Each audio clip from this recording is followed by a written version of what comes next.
Àwọn agbébọn tún ṣèkọlù sí Eruku ní Kwara, wọ́n jí àgbẹ̀ kan gbé lọ lẹ́yìn ìkọlù ilé ìjọsìn CAC.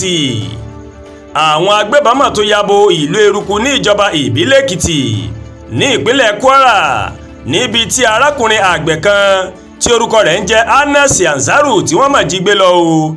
Ní ọjọ́ Ajé Monday ni agbẹnusọ fún iléeṣẹ́ ọlọ́pàá ìpínlẹ̀ Kwara SP Adétòun Èjìrẹ́ Adéyẹmí ló fìdí ìṣẹ̀lẹ̀ náà múlẹ̀. Ní ọjọ́ Àìkú ní ìṣẹ̀lẹ̀ yìí wáyé o ní ìlú náà, ó sì jẹ́ ẹlẹ́kejì irú rẹ̀ nínú oṣù kọkànlá ọdún 2025 yìí. Ní nǹkan bí ọ̀sẹ̀ kan sẹ́yìn làwọn olùjọ́sìn 38 tí wọ́n jí gbé ní ìlú ọ̀hún gba òmìnira lákàtà àwọn ajínigbé. Ìjọba ìpínlẹ̀ Kwara ó ṣe ìtọ́jú àwọn èèyàn náà lẹ́yìn tí wọ́n lo ọjọ́ 5 gbáko ní gbèkùn àwọn ajínigbé, gẹ́gẹ́ bí èèyàn kan láti ìlú náà tó ní kí àwọn oníròyìn kí wọ́n fi orúkọ bò ń láṣìírí.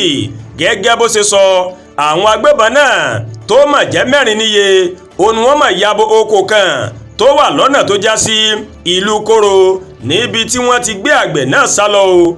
Ó ní àwọn afurasí ajínigbé náà wọ́n fi àdá àti ìbọn wọ́n fi ṣe ìkọlù sí Ansaru nínú igbó tó sáwọ̀. Ó wá sọ wípé ní ọjọ́ Àìkú ni wọ́n fi tó àwọn ọlọ́pàá ìlú Eruku létí pé àwọn agbébọn 4 wọ́n tún yabo Eruku, wọ́n sì gbé ọkùnrin kan ẹni 40 ọdún wọ́n jí gbé lọ o. Ará ìlú náà wá fi kọ́rọ̀ rẹ̀ pé lẹ́yìn ọ̀sọ́kà ní àjọ elétò ààbò ni wọ́n ti kó àwọn ọmọ ogun tó fi mọ́ fìjìláńtẹ́ lọ síbẹ̀.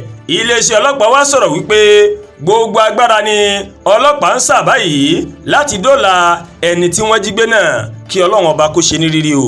Àdúrà gba Olúwatóyìn ló ń kàròyìn sí létí láti kàn ní Ẹ̀yà Yorùbá World TV. Bẹ́ẹ̀ ṣe ń wò wá, ẹ máa bá wa like, ẹ máa share, ẹ máa comment, ẹ má tún gbàgbé láti bá wa subscribe sórí YouTube channel wa, kẹ́ wá bá wa tẹ notification bell láti lè máa mọ àwọn ètò wa lọ́kọ̀ọ́jọ̀kan tó bá ti gorí ìkànnì yìí. A kú iṣẹ́ látàárọ̀, Ọlọ́run ọba rèé yóò fi èrè sí iṣẹ́ mi àti yín o.